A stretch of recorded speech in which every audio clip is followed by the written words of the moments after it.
ومن سيئات أعمالنا من يهد الله فلا مضل له ومن يضلل فلا هادي له وأشهد أن لا إله إلا الله وحده لا شريك له وأشهد أن محمدا عبده ورسوله لا نبي بعده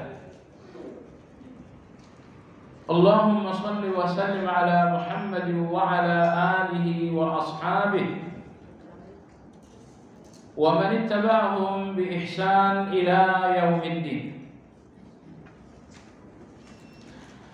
يا أيها الذين آمنوا اتقوا الله حق تقاته ولا تموتن إلا وأنتم مسلمون. Kaum muslimin wal muslimat rahimakumullah, kajian Madarijus Salikin pagi hari ini pada halaman 176 masih melanjutkan pembahasan tentang tingkatan ubudiyah, tingkatan ibadah, tingkatan iyyaka na'budu wa iyyaka na'budu maksudnya. Secara ilmu atau ilmiah, ubudiyah memiliki dua tingkatan. Yang pertama, ilmu tentang Allah mencakup 5 hal. Dan yang kedua, ilmu tentang agama Allah mencakup 2 hal. Lalu ubudiyah itu secara amal terbagi ke dalam 2 tingkatan. Yang pertama adalah ashabul yamin.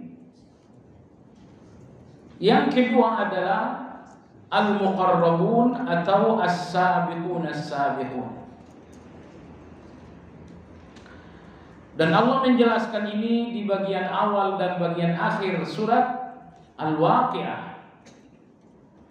Ashabul maimanati ma ashabul maimanah wa ashabul mash'amati ma ashabul mash'amah was-sabiquna as-sabiqun ulaikal muqarrabun. Hari ini insyaallah kita akan berbicara mengenai al-muqarrabun, orang-orang yang dekat dengan Allah disebabkan karena mereka as-sabiqun. Mereka orang yang selalu tercepat menuju Allah, cepat dan tidak pernah terlambat menuju Allah. Karena mereka yang tercepat, tidak pernah terlambat menuju Allah, maka mereka menjadi muqarrabun, orang yang dekat dengan Allah. Orang-orang yang selalu terlambat, orang-orang yang selalu menunda perjalanan menuju Allah, nggak mungkin menjadi orang yang dekat.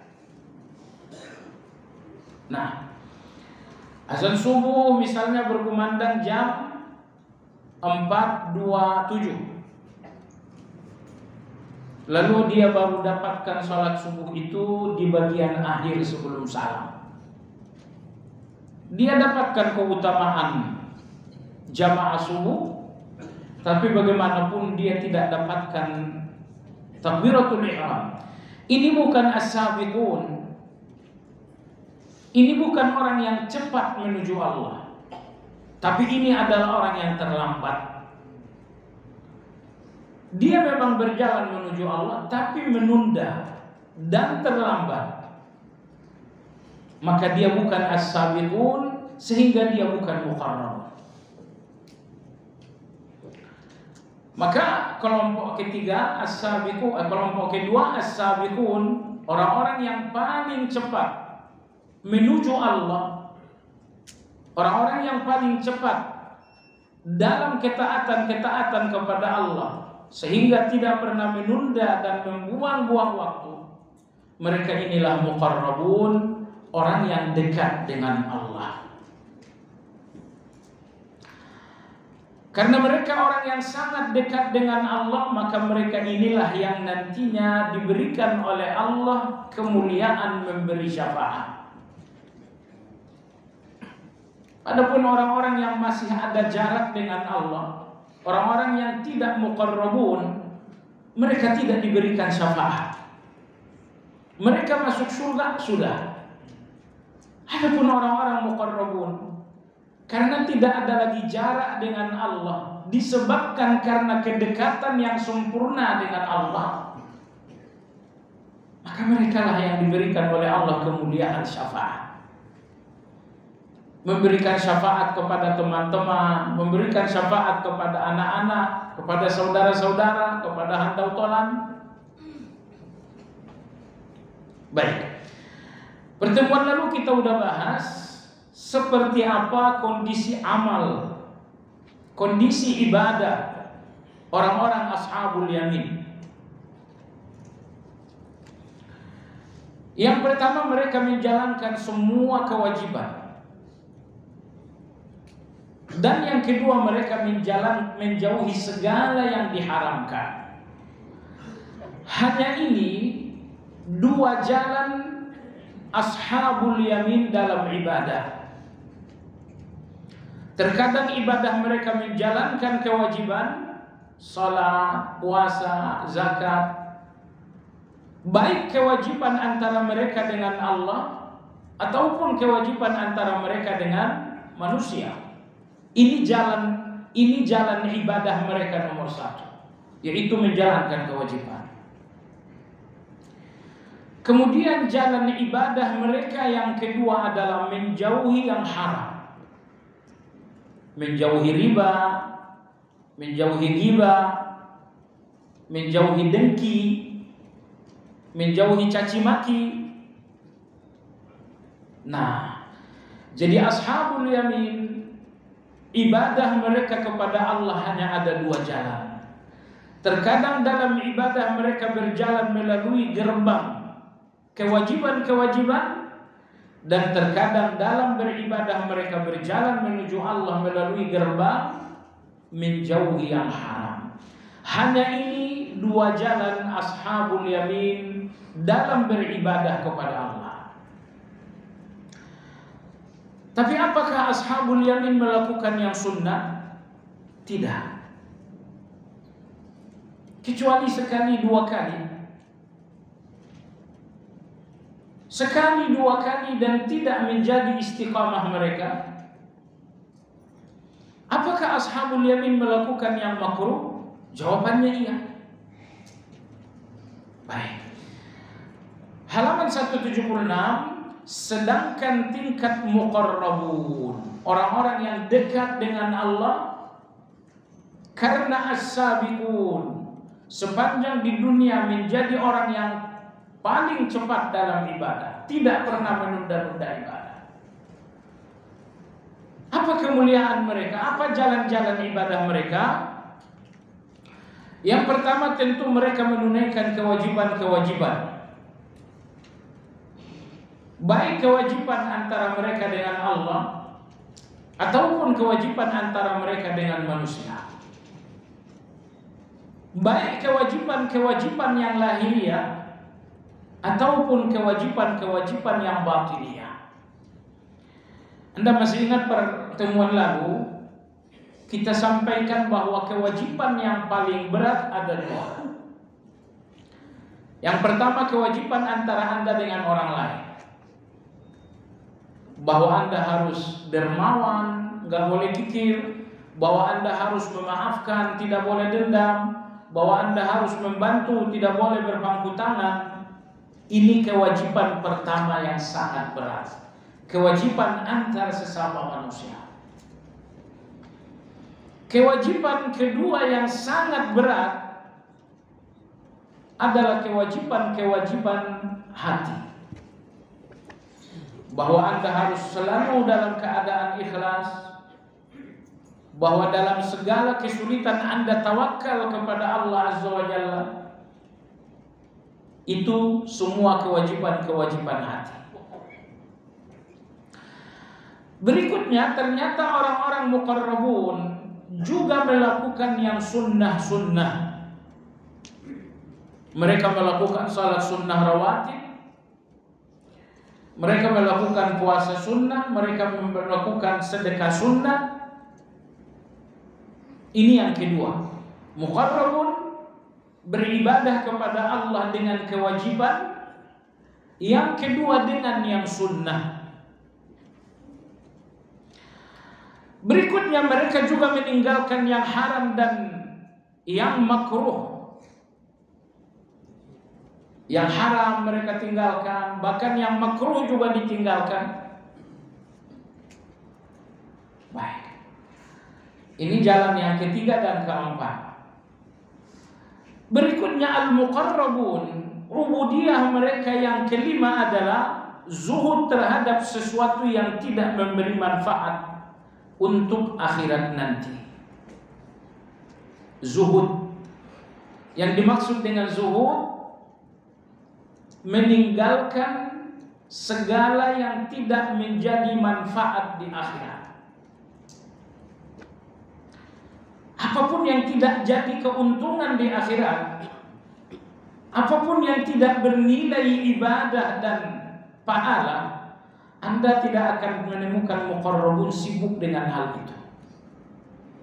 Mungkin sekali dua kali iya, tapi bahwa mereka punya rutinitas dalam hal-hal yang tidak bermanfaat di akhirat, tidak mungkin.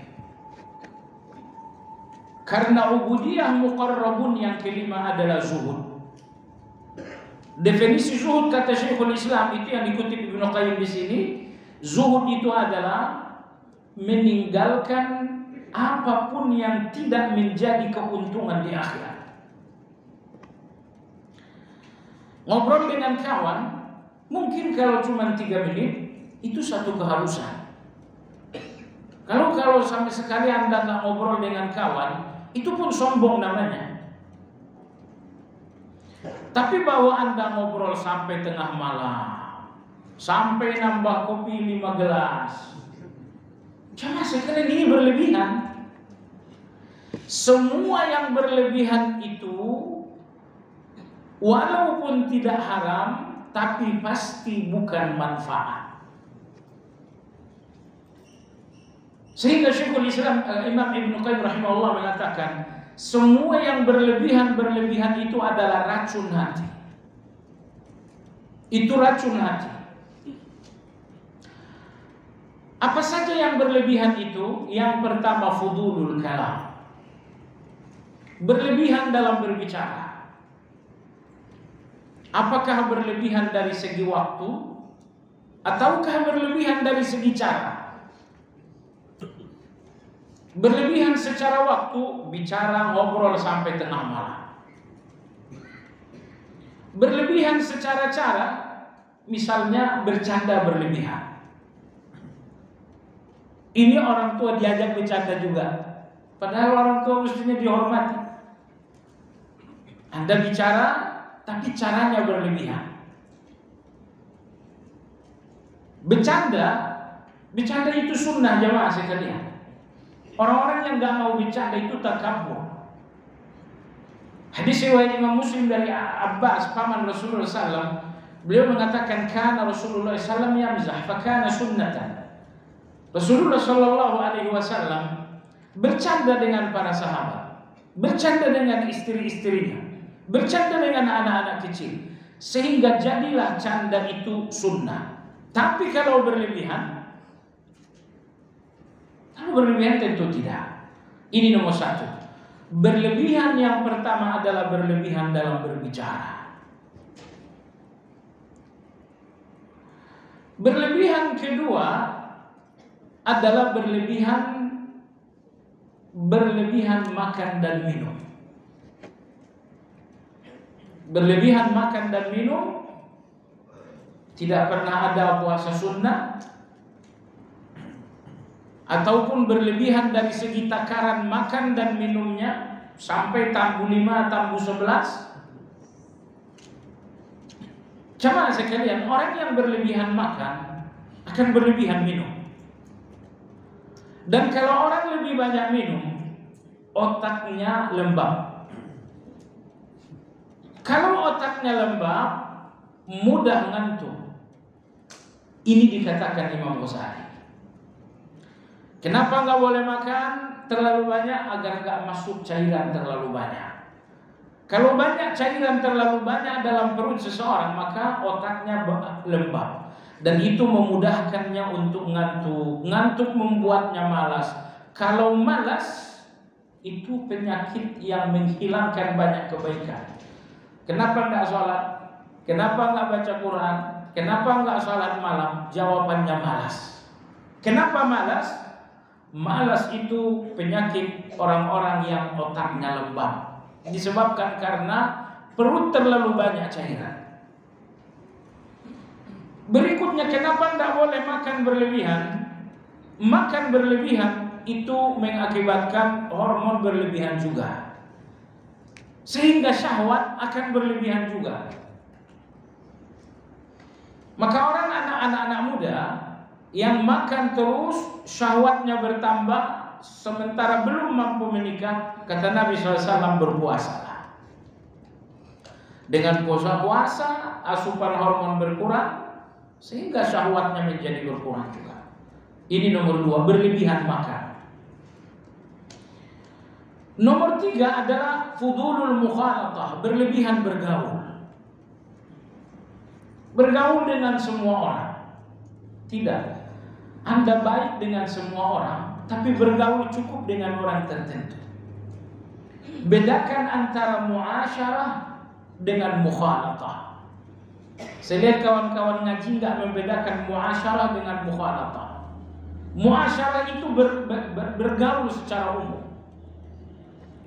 Adapun mukhalatah itu bergaul secara akrab.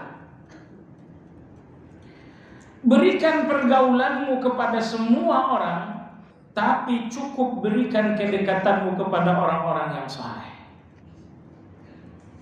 Ramahlah dengan semua orang, tapi engkau hanya boleh akrab dengan orang-orang yang saleh. Enggak boleh menyapa semua orang, itu berlebihan juga. Sombong namanya. Jadi sudah, Anda baiklah dengan semua orang, Anda ramahlah dengan semua orang, tapi soal kedekatan dan keakraban cukup dengan orang-orang yang saleh. Nabi SAW bersabda, la ya'kul ta'amaka illa taqi. Hendaknya tidak ada yang makan bersamamu kecuali orang yang bertakwa.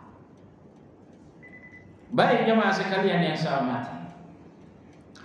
Berlebihan yang keempat adalah fudulun nazar. Berlebihan dalam memandang.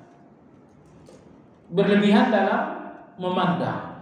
Berlebihan dalam memandang karena memandang yang haram. Termasuk bagian dari berlebihan memandang adalah memandang dunia secara berlama-lama. Allah berfirman, la tamuddanna 'ainaika ila ma matta'na bihi azwajan minhum. Wahai Muhammad, tidak usahlah berlama-lama melihat dunia yang aku berikan kepada mereka. Menundukkan pandangan dari yang haram tentu saja wajib, tapi menundukkan pandangan terhadap dunia orang lain, ini satu keharusan juga. Kapan Anda bersyukur dengan motor kalau selalu memandang mobil orang? Kapan Anda bersyukur dengan rumah Anda kalau selalu melihat gedung orang? Kapan Anda bersyukur dengan uang Anda 1 miliar kalau selalu melihat uang orang 900 miliar? Jadi memandang dunia orang membuat Anda nggak menemukan jalan syukur.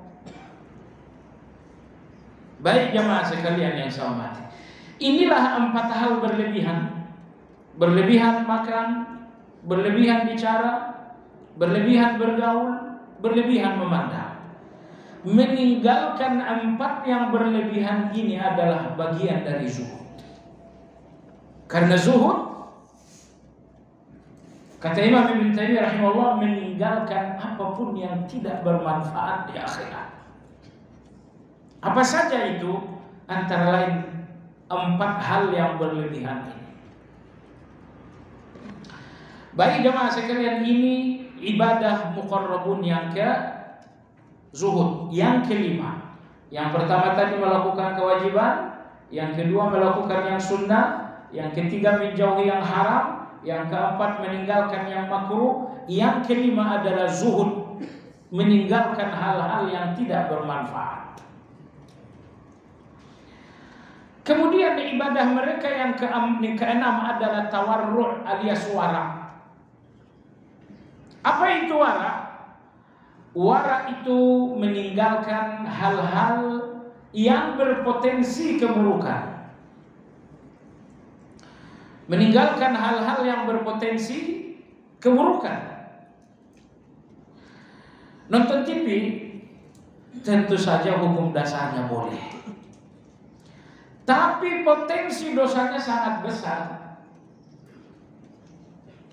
Potensi dosanya sangat besar. Begitu dilihat, mau lihat berita, oh kamu mau lihat pembawa berita. Maka oleh sebab itu jamaah sekalian, meninggalkan hal-hal yang pada dasarnya boleh, namun punya potensi besar jatuh pada yang tidak boleh, itu namanya wara. Ini namanya wara. Ini kawan saya yang satu ini tukang ghibah. Artinya kalau Anda bicara selama 3 menit pertama itu aman. Oh Masya Allah antum sehat, kemarin katanya pulang kampung kemana? 3 menit pertama aman. Tapi lebih 3 menit pertama pembicaraan mulai potensi ghibah. Maka selesai 3 menit pulanglah. Sorry saya sibuk. Kenapa sibuk? Sebenarnya Anda hanya menghindari satu potensi maksiat. Maksiatnya memang tidak 100%, tapi potensinya sangat besar, kemungkinannya sangat besar. Ini dinamakan dengan wara. Nah, orang-orang yang bersih dari dosa karena mereka terbiasa menghindari, karena mereka terbiasa dengan wara. Karena antara Anda dengan dosa ada satu batas yang dinamakan syubhat. Meninggalkan syubhat inilah yang dinamakan dengan wara. Ghibah itu dosa. Jarak Anda dengan ghibah adalah pembicaraan yang terlalu lama, ataupun pembicaraan dengan orang yang selalu ghibah. Baik. Menghindari bicara dengan orang-orang yang suka ghibah, ini dinamakan dengan wara. Kenapa? Karena mereka ini syubhat. Mereka ini jarak antara Anda dengan ghibah.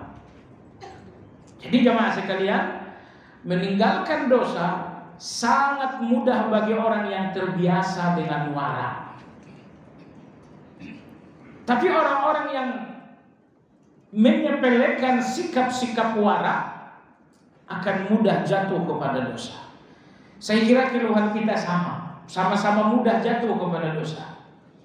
Ternyata di antara rahasia kenapa kita mudah jatuh kepada dosa, karena kita tidak terbiasa dengan wara.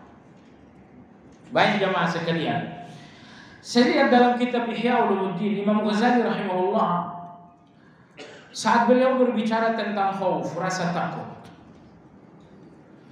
beliau mengatakan rasa takut harus menghasilkan 4 hal, atau kesempurnaan rasa takut ada dalam 4 hal. Yang pertama, rasa takut sehingga menghindari yang haram. Ini namanya takwa. Yang kedua, rasa takut sehingga meninggalkan potensi-potensi haram. Ini namanya apa tadi? Wara. Nomor 3, meninggalkan rasa takut sehingga meninggalkan hal-hal yang tidak bermanfaat. Ini namanya zuhud. Yang keempat, rasa takut sehingga meninggalkan yang boleh agar tidak jatuh kepada yang tidak boleh. Jadi rasa takut kepada Allah harus menghasilkan 4 hal ini. Kalau tidak, itu rasa takut yang minimalis. Kalau Anda inginkan rasa takut yang sempurna, pastikan rasa takut Anda kepada Allah menghasilkan 4 hal. Pertama, takut kepada Allah sehingga meninggalkan yang haram. Ini namanya apa tadi? Takwa.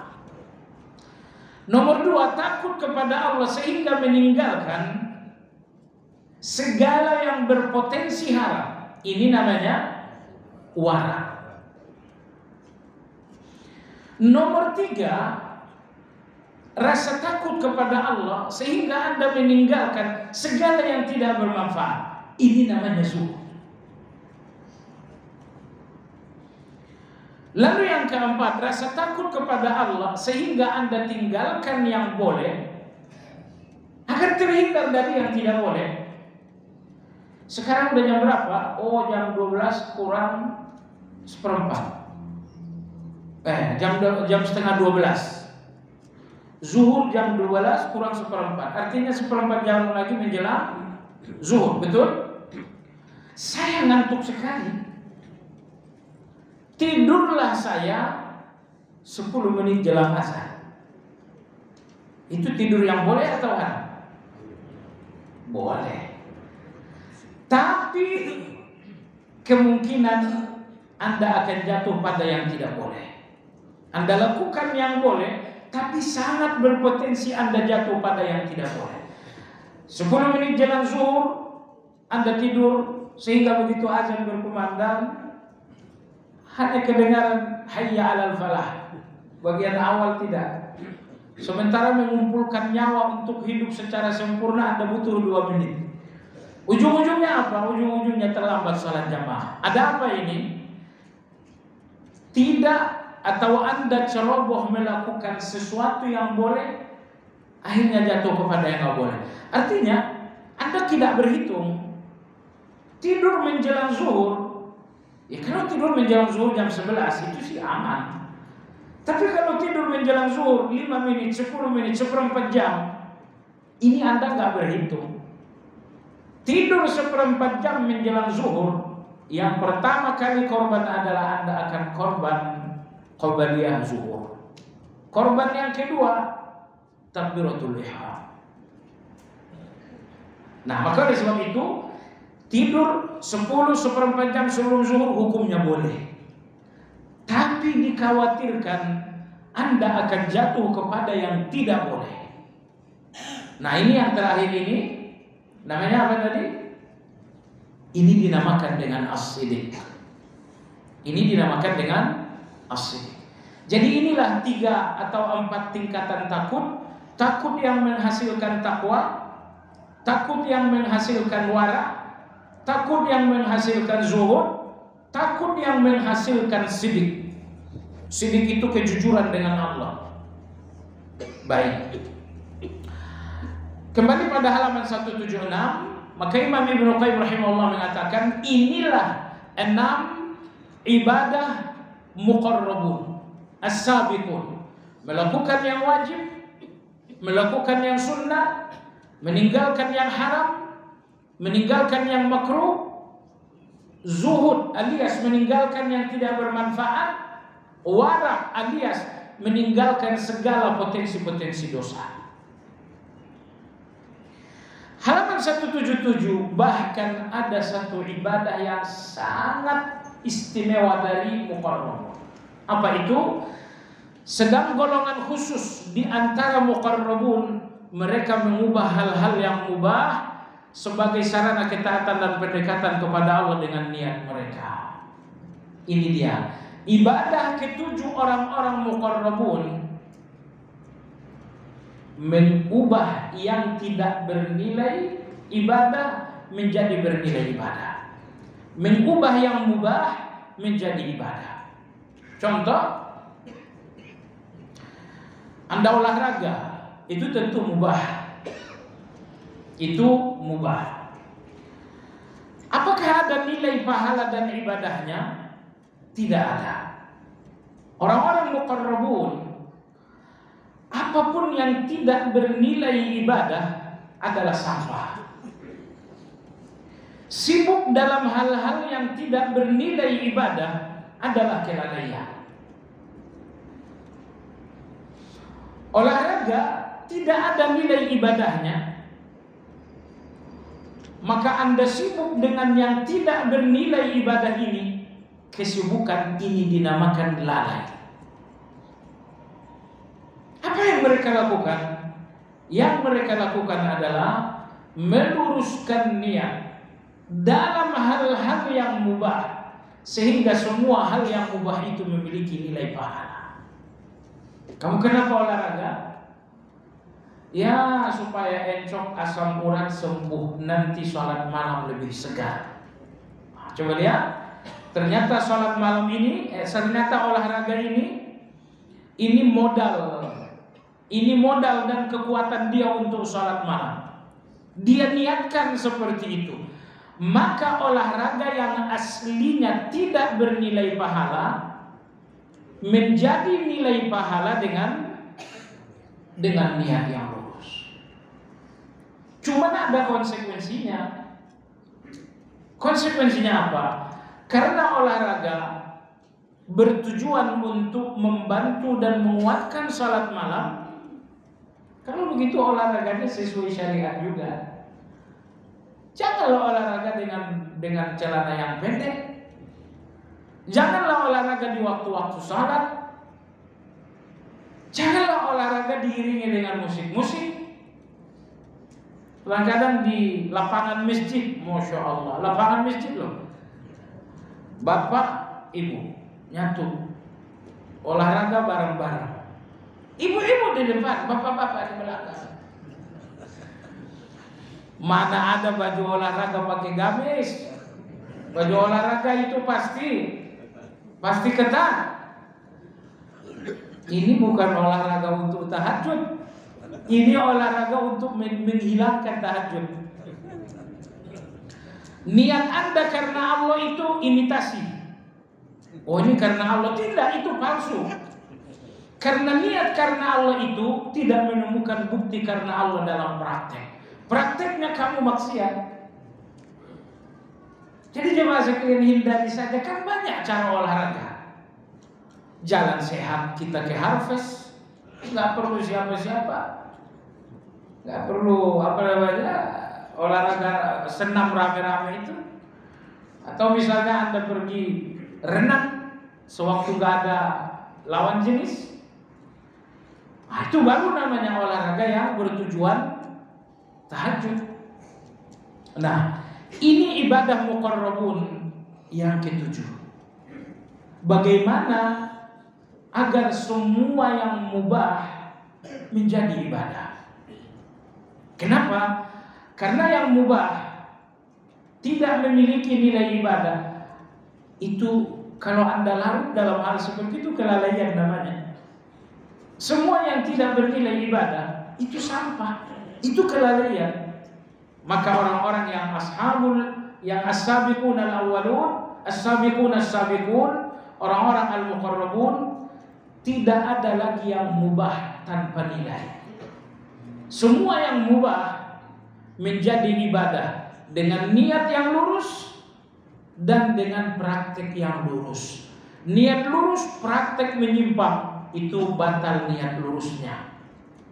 Jadi dua ini harus sejalan. Niatnya lurus, prakteknya pun lurus. Baik jemaah sekalian, kata Imam Ibnu Qayyim, bagi mereka tidak ada sesuatu mubah yang sama tingkatannya dengan golongan lain, bahkan semua tindakan mereka lebih kuat. Maksudnya tidak ada mubah yang tidak melakukan sama. Mandi itu mubah, dilakukan atau tidak dilakukan nggak ada pahalanya. Anda mandi tidak berpahala, Anda tidak mandi juga tidak berpahala, nggak ada nilainya. Ini tidak ada pada orang-orang yang muqarrabun. Bagi orang-orang al-muqarrabun, semua yang mubah melakukannya lebih baik daripada tidak. Disebabkan karena mereka ada niat-niat yang mulia dalam hal yang mubah itu. Baiklah, golongan muqarrabun ini melakukan hal yang mubah sebagai ketaatan dan pendekatan diri kepada Allah, tetapi dengan niat yang lurus. Ini jangan salah paham. Saya paham saya begini, kan ada orang tertentu jatuh kepada bid'ah yang perbuatan mubah diyakini sebagai ibadah. Diyakini sebagai ibadah. Seperti sebagian kaum sufi. Jemaah sekalian, makan daging boleh nggak? Mubah atau tidak? Anda silakan Anda tanyakan kepada tasawuf ekstrim. Mereka mengatakan tidak boleh makan daging. Hukumnya makruh. Kenapa? Karena itu membuat tumpukan hormon. Tumpukan hormon kalau berlebihan kan? Berarti yang terlarang itu berlebihan. Kalau cuma setengah nampan bertiga di mana sawah itu nggak berlebihan.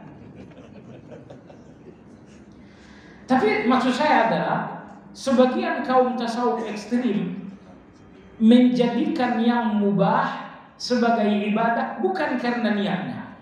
Contoh lain, di zaman Nabi SAW ada beberapa orang yang berniat membuat yang mubah jadi ibadah. Akhirnya Rasulullah SAW marah. Yang pertama mengatakan saya akan tidur sepanjang malam. Saya akan begadang sepanjang malam. Saya nggak tidur sepanjang malam, saya nggak tidur, ibadah terus menerus. Yang kedua mengatakan saya akan puasa tiap hari. Yang ketiga mengatakan saya nggak menikah lagi agar ibadah lebih konsentrasi, lebih khusyuk. Mereka merasa melakukan satu ibadah, tapi karena tidak ada ilmu, ternyata mereka meninggalkan ibadah yang lebih utama. Oke, saya ingin konsentrasi ibadah, maka saya nggak mau nikah. Ketika Anda yakin konsentrasi ibadah itu adalah ibadah, tapi Anda lupa bahwa menikah itu ibadah yang lebih mahal daripada apa yang Anda sebut konsentrasi itu. Ini bukan ilmu, ini kelalaian namanya. Baik. Jadi banyak ibadah, banyak seperti yang kedua tadi. Saya mau sholat semalam suntuk, saya nggak tidur. Saya akan ibadah. Dari sejak Isya sampai subuh saya akan ibadah. Ini berlebihan. Ternyata ibadah kalau sudah berlebihan itu pun kategori bid'ah. Bukan karena ibadahnya, tapi karena berlebihannya. Baik jemaah sekalian yang saya hormati.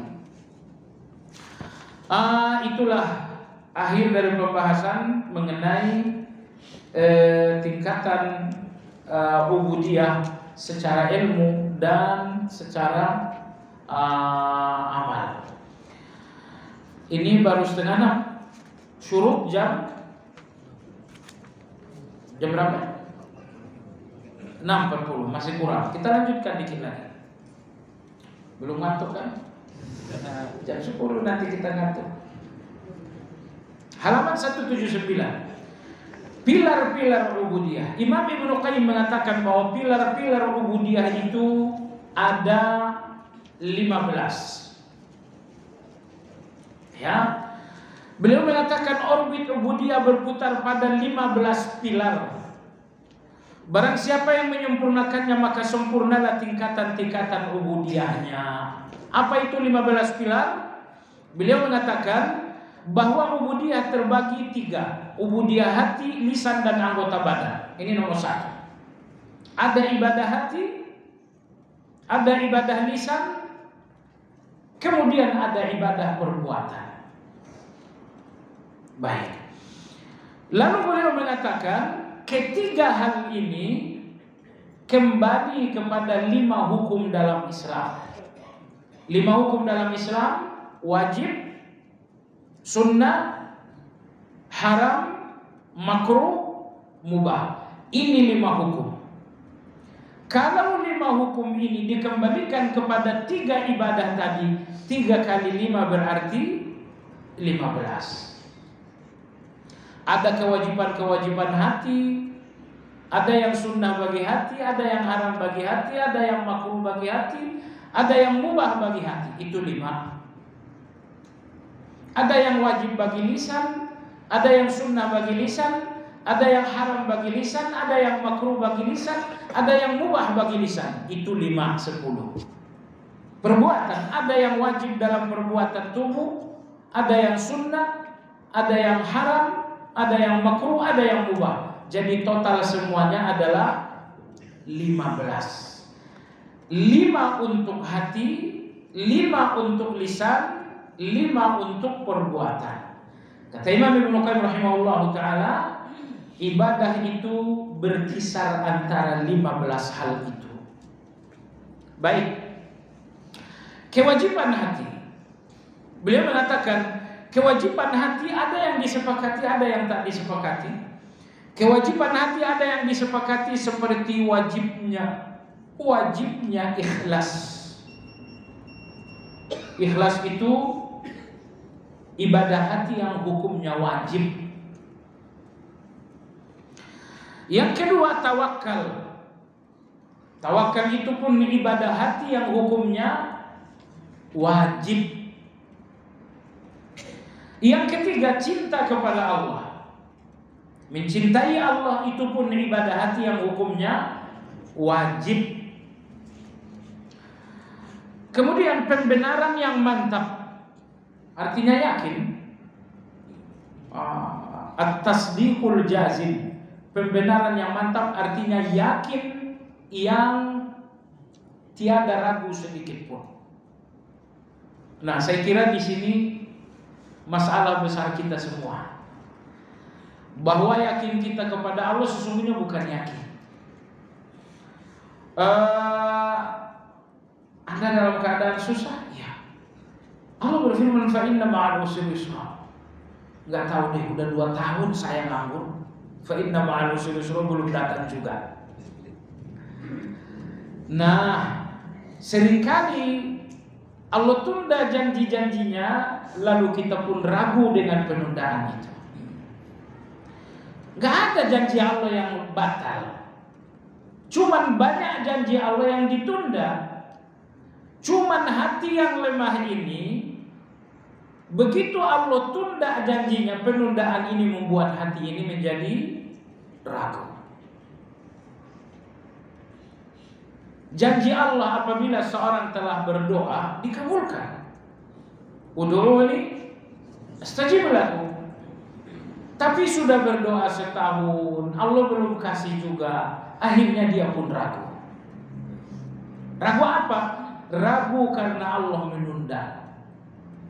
Allah nggak pernah membatalkan, Allah nggak pernah mengingkari, tapi Allah memang menunda.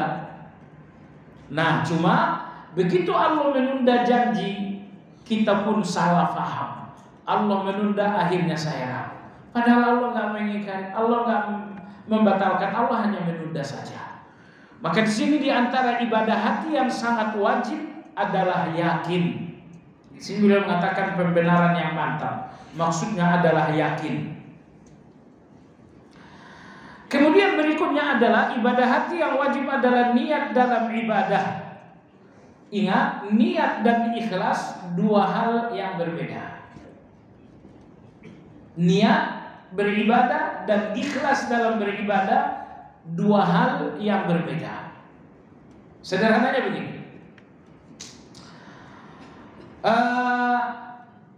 Orang-orang munafik, mereka dari rumah pergi ke masjid niatnya untuk ibadah, betul?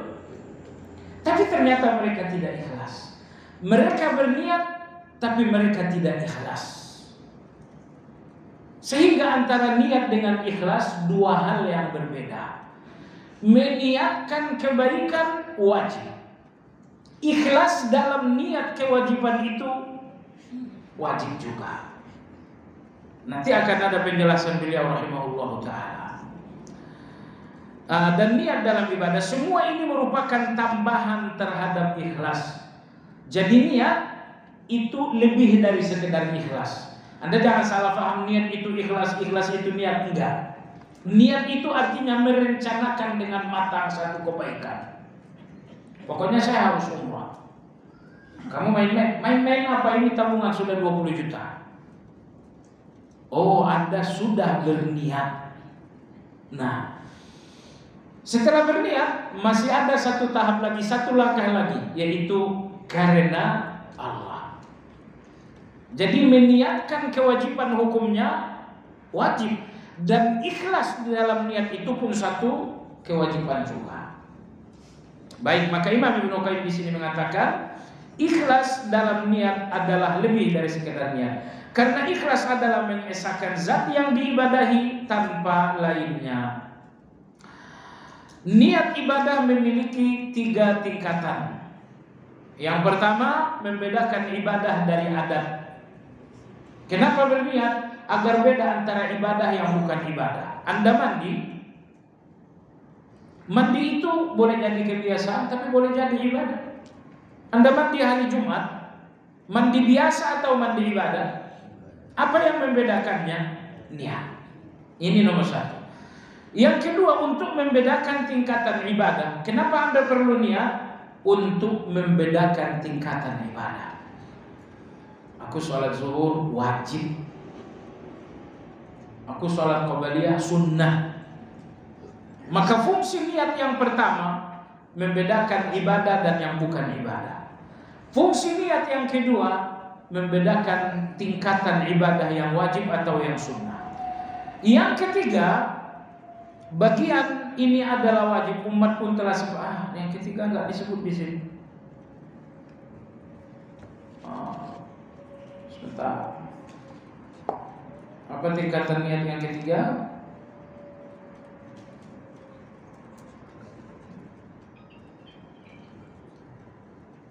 Oh, bukan 3, 2. Nah, ini kata dia dari atas tadi 3, salah. Memiliki 3 tingkatan, enggak 2. Membedakan yang wajib dan yang sunnah, atau membedakan kebiasaan dan tidak. Beliau mengatakan, nah ini poin berikut ini sangat penting. Demikian pula ketulusan dalam ibadah yang merupakan tempat berpijaknya keberagamaan, yaitu mencurahkan segenap tenaga dan kemampuan untuk menunaikan ubudiyah dengan cara yang dicintai dan diridhai oleh Allah. Pokok ini adalah wajib dan kesempurnaan merupakan tingkatan muqarrabun.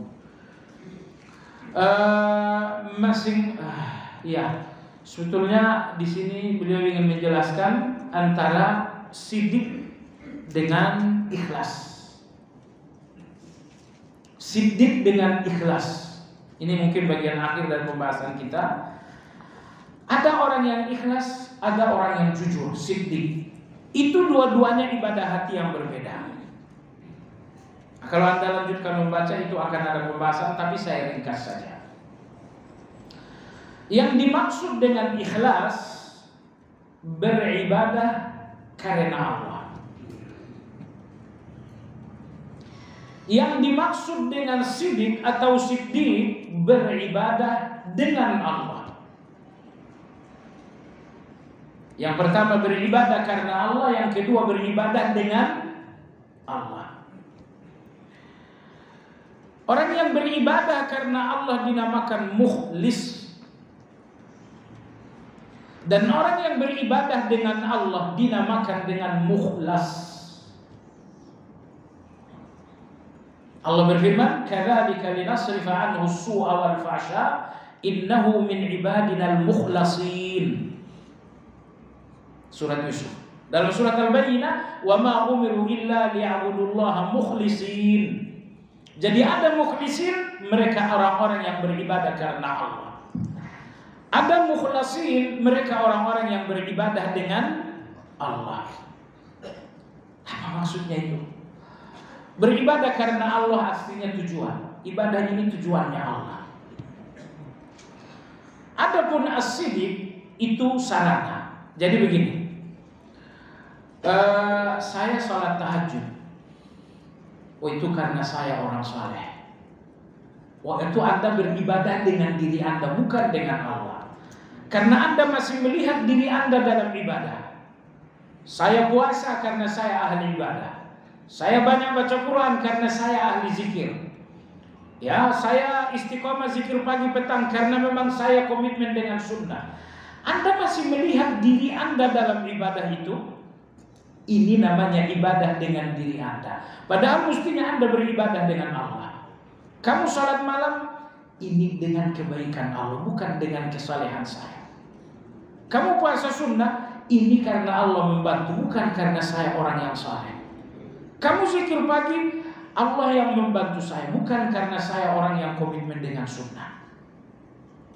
Sehingga jangan jamaah sekalian, orang yang ikhlas, mukhlisin, selamat dari riya.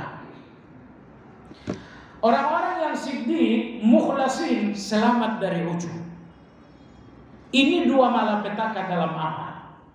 Kadang-kadang amal Anda hapus karena pandangan orang, riya namanya. Selamatnya ikhlas. Kadang-kadang amal Anda hancur karena Anda melihat diri sendiri. Itu ujub namanya. Selamatnya adalah mukhlas. Ya, jadi ini dua hal yang berbeda. Beribadah karena Allah itu tujuan. Beribadah dengan Allah itu proses. Proses ibadah itu saya dengan Allah, bukan dengan kekuatan saya. Saya beribadah itu dengan Allah, bukan dengan ketakwaan saya.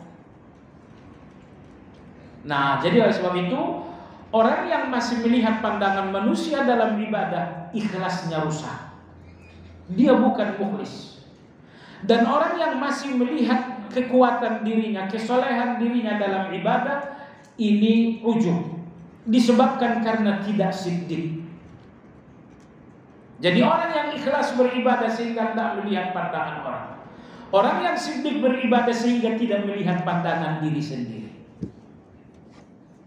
Ada orang begitu selesai salat malam, assalamualaikum, assalamualaikum. Saya ini memang orang saleh. Di titik ini Anda bukan orang yang siddiq. Kenapa? Karena siddiq ini melihat diri mereka dalam ibadah. Kalau riya melihat orang lain dalam ibadah. Oleh sebab itu, selamat dari riya dengan ikhlas. Selamat dari ujub dengan siddiq. Maka orang yang ikhlas namanya mukhlisin, orang yang siddiq namanya mukhlasin. Pertanyaannya, mana yang lebih tinggi antara mukhlasin dengan mukhlisin? Setiap orang yang mukhlasin pasti mukhlis. Tapi tidak setiap orang yang mukhlisin itu mukhlasin. Nanti akan ada pembahasan khusus. Kenyataannya memang dua hal ini tidak terpisah. Tapi siddiq lebih tinggi daripada ikhlas. Nah, dua-duanya adalah ibadah hati. Ikhlas adalah kewajiban hati, siddiq adalah kewajiban hati juga. Baik. Sampai di sini kajian kita, semoga bermanfaat. Bagi jamaah yang ingin bertanya, dipersilakan.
Ada acara arisan keluarga yang diadakan 3 bulan sekali. Dalam tempo 3 bulan tersebut, tiap keluarga dikasih tugas untuk baca 4 juz di rumah masing-masing.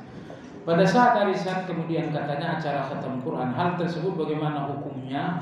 Jawabannya boleh dengan syarat Anda tidak yakin, Anda tidak berkeyakinan itu ibadah. Kalau Anda katakan ini sunnah Nabi, itu hukumnya bid'ah. tapi Anda lakukan sebagai rutinitas saja, bukan sebagai sunnah, hukumnya boleh. Adakah contohnya dari salaf? Ada. Anas bin Malik radhiyallahu anhu, beliau membaca Al-Quran, dan kalau sudah sampai di penghujung tilawah, dia mengumpulkan kawan-kawan untuk makan bersama. Ini acara khataman dia membuat acara makan untuk khatam Quran. Melakukan itu dengan keyakinan sunnah adalah bid'ah. Tapi melakukan itu hanya kebiasaan biasa aja, itu bukan bid'ah. Ngaji habis subuh begini, kebiasaan biasa, bid'ah bukan? Bukan. Tapi kalau Anda bilang ngaji habis subuh adalah sunnah, itu menjadi apa? Bid'ah. Jadi hati-hati, tidak semua ibadah yang dirutinkan itu bid'ah. Hanya menjadi bid'ah kalau dirutinkan dengan niat sunnah. Baik. Pokoknya saya setiap hari sih baca 5 juz. 5 juz rutin, bid'ah? Enggak. Anda merutinkannya hanya karena ingin rutin saja. Tapi kalau Anda bilang 5 juz ini memang sunnah Nabi, oh, Anda bid'ah. Karena beliau tidak punya sunnah 5 juz. Sunnah beliau semaksimal mungkin. Apabila kita doa dalam sujud, tasyahud akhir, bukan tasyahud akhir, di setiap sujud. Bahkan sekiranya tanpa sholat pun Anda sujud untuk berdoa, boleh atau tidak? Tidak dalam sholat, Anda sujud sengaja untuk doa, boleh atau tidak? Boleh. Dalilnya mana? Dalilnya dalam Al-Quran. Allah berfirman tentang Nabi Daud, fakharra raki'an wa ana. Ketika Nabi Daud ditegur oleh Allah Subhanahu wa taala, ketika dia minta istri orang lain, Anda tahu? Istrimu satu, kalau istri saya 99, buat saya aja. Ceraikan saja, kau cari yang lain, saya biar genap. Akhirnya datanglah 2 malaikat yang menjelma untuk memberikan teguran. Akhirnya setelah 2 malaikat memberikan teguran, Nabi Daud alaihi salam sadar bahwa dia salah. Apa yang dia lakukan? Fakharra raki'an wa anab. Saat itu beliau langsung sujud dan minta ampun. Oleh sebab itu ini menjadi bukti, menjadi dalil dalam Al-Quran bahwa kalau Anda punya keinginan, Anda ingin doa, Anda merasa berdosa, Anda boleh langsung sujud istighfar. Dalilnya ayat yang tadi.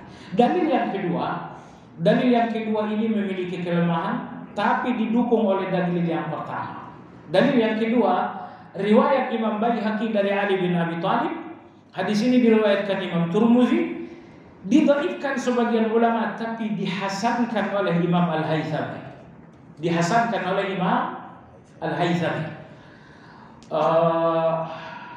Artinya kalau nanti ada yang bilang, oh kamu ceroboh sekali ngambil hadis dhaif. Enggak, saya enggak ceroboh. Kedhaifan hadis itu ada 2, tapi dihukumi hasan oleh Imam Al-Haythami karena adanya pendukung. Ali bin Abi Thalib radhiyallahu anhu berkata, sewaktu terjadi perang Badar, tiba-tiba aku ingin melihat Rasulullah sallallahu alaihi wasallam. Sejenak aku tinggalkan pertempuran dan aku melihat beliau. Ternyata beliau sujud. Beliau mengatakan, Ya Hayyu Ya Qayyum. Beliau ucapkan sekali, 2 kali, 3 kali, 4 kali. La yuzidu alaihi. Beliau hanya membacakan Ya Hayyu Ya Qayyum, tidak ada tambahan apa-apa. Akhirnya saya pergi lagi berjihad. Saya berjihad. Saya ingat lagi Rasulullah. Akhirnya saya balik lagi. Ternyata beliau masih sujud. Beliau mengatakan Ya Hayyu Ya Qayyum, Ya Hayyu Ya Qayyum, Ya Hayyu Ya Qayyum, Ya Hayyu Ya Qayyum. Entah berapa kali tapi tidak ada tambahan selain Ya Hayyu Ya Qayyum. Akhirnya aku pergi lagi berjihad. Untuk ketiga kalinya aku kembali kepada Rasulullah. Ternyata beliau masih sujud. Ya Hayyu Ya Qayyum, Ya Hayyu Ya Qayyum. Sampai akhirnya Badar itu menjadi kemenangan kami. Anda lihat di sini betapa gelisahnya Rasulullah dengan pertempuran yang sedang berkecamuk. Melebihi gelisah Anda dengan harga BBM yang naik. Cuman bedanya kita dengan orang saleh. Orang saleh itu kalau ada kegelisahan, mereka menambah ibadah.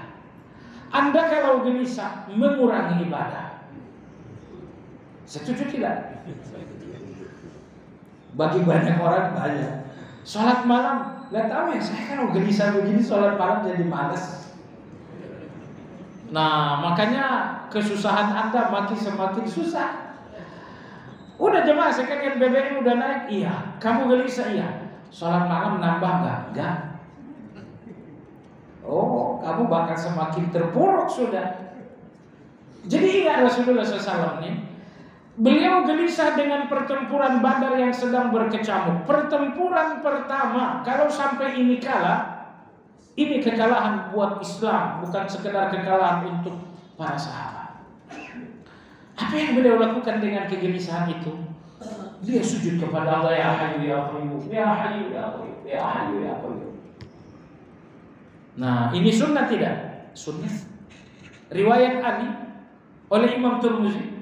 Hadisnya dihasankan siapa tadi? Imam Haythami. Kalaupun ada yang mengatakan dalam sanadnya ada dua kedhaifan, betul, tapi maknanya didukung dengan ayat tadi. Makanya Imam Haythami menghasankan. Jadi nggak soal misalnya ini sakit kok kayaknya nggak berakhir banget. Udah, Anda nggak perlu larut dengan sakit itu. Sujud kepada Allah, ya Hayyu ya Qayyum. Gitu ya. Jadi bukan cuma di tasyahud akhir. Doa yang di dalam Quran kita tambahin boleh tidak? Seperti Rabbana ditambah Allahumma Rabbana, jawabannya boleh. Anda lihat di akhir surat Al-Maidah, Nabi Isa pun menggabungkan Allahumma Rabbana. Nabi Isa maksud saya. Nabi Isa mengatakan Allahumma Rabbana anzil alaina ma'idatan minas sama. Takunu lana idan li awwalina wa akhirina wa ayatan minka warzuqna wa anta khairur raziqin. Jadi Nabi Isa ini ingin meminta yang sangat luar biasa. Bani Israel mengatakan, ya Isa, hal yastati'u rabbuka an yunzil alaina ma'idatan minas sama? Wahai Isa, sebenarnya Tuhan itu mampu enggak menurunkan hidangan dari langit? Kami mau makan. Isa mengatakan, bertakwa kepada Allah, ini permintaan berlebihan. Mereka mengatakan kami ingin melihat langsung. Ini permintaan luar biasa. Akhirnya Nabi Isa pun tak berdoa dengan Allahumma, tidak juga dengan Rabbana. Beliau menggabungkan Allahumma Rabbana anzil alaina ma'idatan minas sama takunu lana idan li awwalina wa akhirina sampai akhir. Jadi boleh digabung. Bacaan dalam salat ketika salat asar atau zuhur kan dibaca dengan sir. Seberapa pelan? Ini penting. Penting sekali. Dengar baik-baik. Tidak ada khilafiyah di kalangan ulama. Berarti semua sepakat bahwa orang yang salat tanpa menggerakkan lidah salatnya tidak sah. Tidak ada khilafiyah dalam hal ini. Dalilnya banyak sekali dalilnya. Bukankah Rasulullah membaca sampai jenggotnya bergerak-gerak? Maka sekali lagi semua ulama sepakat orang yang sholat tanpa menggerakkan lidah sholatnya tidak sah. Sehingga sepakat ulama di dalam sholat wajib menggerakkan lidah. Itu kesepakatan. Yang dikhilafiahkan ulama adalah apakah ketika saya baca menggerakkan lidah saya harus dengar sendiri atau tidak? Misalnya saya praktek nih, itu saya gerakkan tapi saya tak dengar apa-apa. Atau yang kedua, subhanallah, saya gerakkan dan saya dengarkan sendiri. Ini yang dikhilafiahkan. Apakah sir menggerakkan lidah harus terdengar bisikannya atau tidak? Ini yang khilafiyah. Tapi bahwa Anda harus menggerakkan lidah itu hukumnya wajib. Jumhur ulama, Syafi'i, Malik, Abu Hanifah, Ahmad, keempat imam jumhur ulama mengatakan dalam salat sir wajib menggerakkan lidah sampai telinga sendiri mendengarkan bisikan. Sampai terdengarkan bisikan itu. Ini jumhur ulama, termasuk imam yang empat. Lalu muncul belakangan ini satu pendapat didukung Syekhul Islam Ibnu Taimiyah yang diwajibkan hanya menggerakkan lidah tanpa harus mendengarkan suara. Intinya begini, kalau Anda sholat menggerakkan lidah, aman. Tapi suaranya, bisikannya Anda nggak dengar, sholat Anda sah dalam Ibnu Taimiyah, tapi nggak sah dalam jumhur. Tapi kalau Anda sholat menggerakkan lidah, bisikannya pun Anda dengar, sholat Anda sah menurut Ibnu Taimiyah, sah menurut semua. Nah, Anda milih sholat yang disepakati sah atau yang dikhilafikan sah? Kalau begitu, bacakanlah dan bisikannya Anda dengar. Jangan dengar tetangga sebelah, itu mengganggu, dosa namanya. Anda dengar sendiri. Oh, tapi kalau klakson atau kalau knalpot bising lewat, itu kan karena knalpot bising, nggak jadi soal. Nggak pula Anda harus kencang. Oh, lagi lewat anak muda nih knalpot bising. Alhamdulillah Rabbil Alamin. Tidak. Jadi usahakan mendengarkan bisikan. Seorang muslim yang dipaksa membunuh orang lain yang antara dia dan calon korbannya tidak ada masalah apapun, sementara jika dia tidak melakukannya maka jiwanya juga terancam, dan pada akhirnya si muslim melakukan, apakah dia melakukan dosa besar? Dia melakukan dosa besar, wajib diqisas. Kenapa? Karena darurat saya tidak boleh dihilangkan dengan darurat orang lain. Bahaya saya nggak boleh saya hindari dengan bahaya orang lain. Kaidah berbunyi yutahala, kaidah fikih berbunyi yutahammalu ad-dararul khas li daf'i ad-dararil 'am, salah satunya. Ya. Jadi nggak boleh. Atau misalnya contoh yang lebih sederhana. Saya dulu deh, kamu belakangan. Akhirnya orang lain nggak dapat giliran.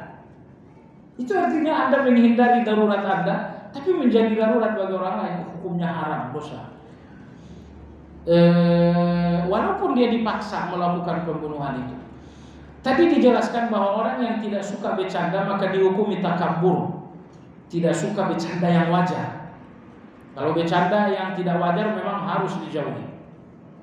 Bagaimana jika seorang itu memang bawaannya selalu serius? Bawaan serius itulah yang mesti dirubah. Ada saatnya serius, ada saatnya jangan serius, itu aja. Kalau bawaannya serius saja itu warna hitam. Tapi kalau sesekali bercanda itu belang-belang. Belang-belang itu lebih ramai. Sama anak-anak, masa serius juga?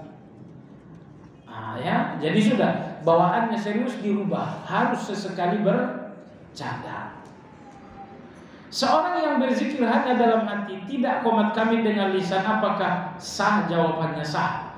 Nanti ada pembahasannya di sini. Itu zikir yang 3 tingkatan zikir. Salah tingkatan kedua adalah zikir dengan hati. Apa bedanya hasbunallah dengan hasbiyallah? Hasbiyallah kalau saya sendiri, hasbunallah kalau kita banyak. Anda naik mobil, naik kendaraan dengan anak-anak, tiba-tiba ada keadaan buruk, hasbunallah wa ni'mal wakil. Karena Anda ramai. Bagaimana cara mengenali dan memahami perbuatan Allah menurut agama Islam? Memahami, mengenali perbuatan Allah hanya dengan satu cara, Asmaul Husna. Adakah contohnya dalam Al-Quran? Contohnya banyak. Lihat dalam Al-Quran, setiap kali Allah ceritakan perbuatannya pasti ditutup dengan Asmaul Husna. Misalnya Allah ciptakan langit, Allah ciptakan bumi, akulah yang ciptakan lagu, lalu ujungnya Allah mengatakan innallaha ala kulli syai'in qadir. Ya. Jadi setiap kali Allah selesai bicara perbuatannya, Allah selalu tutup dengan Asmaul Husna. Bagaimana kiat-kiat tawakal ketika berkali-kali menghadapi ujian yang berat? Sekarang hidup tentang senang dan jadi. Jamaah sekalian, ujian Anda berat karena Anda melihat ujian dengan kekuatan Anda, makanya berat. Hutang saya 1 miliar, uang kami, uang saya 1 juta, makanya berat. Kalau mau ujian Anda ringan, lihat ujian Anda dengan kekuatan Allah, itu akan ringan. Dan Allah gak pernah bilang ujianmu tanggung sendiri. Allah gak pernah ngomong begitu. Allah cuma mengatakan ujianmu aku yang nanggung, tapi kamu tawakal. Tapi kita yang kurang belajar ini, kita masih saja berusaha menanggung ujian itu padahal kita nggak kuat. Akhirnya kita pun stres, kita pun berat. Jadi dari sekarang ujian berat Anda itu karena Anda melihatnya dengan kekuatan Anda. Adapun kalau ujian berat itu Anda lihat dengan kekuatan Allah, mana ada yang berat bagi Allah? Masalahnya kapan Allah datang membawa bantuan? Ketika Anda telah bertawakal. Caranya bertawakal sudah berlalu dalam Asmaul Husna melalui 8 ilmu baru bisa tawakal. Begitu mengetahui pemerintah ada larangan apa ini? Dan larangan mengetahui perintah dan larangan secara detail, kami tambah takut dengan balasan Allah. Mesti mengingat dosa-dosa banyak sekali. Bagaimana caranya agar hati dalam hidup ini menjadi tenang untuk mempersiapkan kematian? Agar Anda tenang mempersiapkan kematian, Anda butuh satu hal, yaitu harapan, yaitu optimisme, yaitu roja. Berharap kepada Allah. Ketika Anda lihat dosa, Anda lihat juga Allah Ghafur. Ketika Anda lihat salah, Anda lihat juga Allah Maha Penyayang. Jangan lihat dosa Anda tanpa Anda melihat Allah. Ujung-ujungnya Anda putus asa. Jadi ketika Anda melihat dosa, segera lihat Allah. Ini saya berdosa. Bagaimana dengan Allah? Ternyata Allah Ghafurur Rahim. Ini saya maksiat. Bagaimana dengan Allah? Ternyata Allah itu Tawwabur Rahim. Ini saya punya banyak kezaliman. Bagaimana dengan Allah? Ternyata Allah itu Ghafurur Rahim. Allah itu Maha Pemaaf. Jadi agar takut tidak berlebihan, lebih tenang dengan kematian, kokohkan optimisme kepada Allah. Berharaplah kepada Allah. Jangan sampai Anda takut sampai Anda tidak melihat ampunan Allah. Anda takut sampai tidak melihat Allah Maha Pengampun. Ini takut yang sudah berlebihan. Takut seperti ini dari syaitan, bukan dari Allah. Karena takut dari Allah itu takut yang tidak terpisah dari harapan. Takut dengan dosa, tapi dia juga tahu bahwa Allah Maha Pengampun, sehingga takutnya tidak terpisah dari harapan.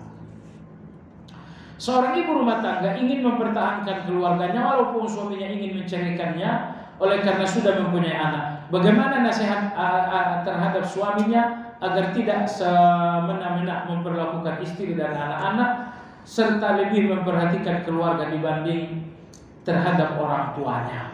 Ini yang ketiga ini berbahaya.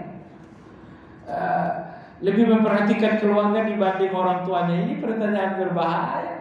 Gak mungkin seorang suami melakukan itu. Lebih memperhatikan keluarga dari orang tua, ini suami yang jahat. Ini suami yang bodoh. Afwan saya kasar. Yang mestinya dilakukan bukan lebih, tapi adil. Agar suami lebih memperhatikan istri ketimbang orang tua. Kata lebih itulah kezaliman itu. Yang mestinya dilakukan suami, memperhatikan istri, tapi dengan tetap adil kepada orang tua. Perhatikan orang tua, tetap adil dengan istri. Agama enggak mengatakan perhatikan orang tuamu sampai lupa istri. Enggak, itu zalim. Termasuk pertanyaan ini juga. Perhatikan istri lebih terhadap suami, orang tua. Itu pun zalim. Kebenaran adalah adil. Berikan hak istri, berikan hak orang tua, adil. Dan Anda sebagai orang istri melihat suami Anda berbakti, berbahagialah. Ya, karena suami yang berbakti kepada orang tua insya Allah nggak akan menyakiti istrinya. Wallahu ta'ala alam. Mudah-mudahan kajian ini bermanfaat. Kita sudah dengan zikir kafaratul majlis. Subhanakallahumma wa bihamdika asyhadu an la ilaha illa anta astaghfiruka wa atubu ilaik. Alhamdulillahirabbil alamin. Assalamualaikum warahmatullahi wabarakatuh.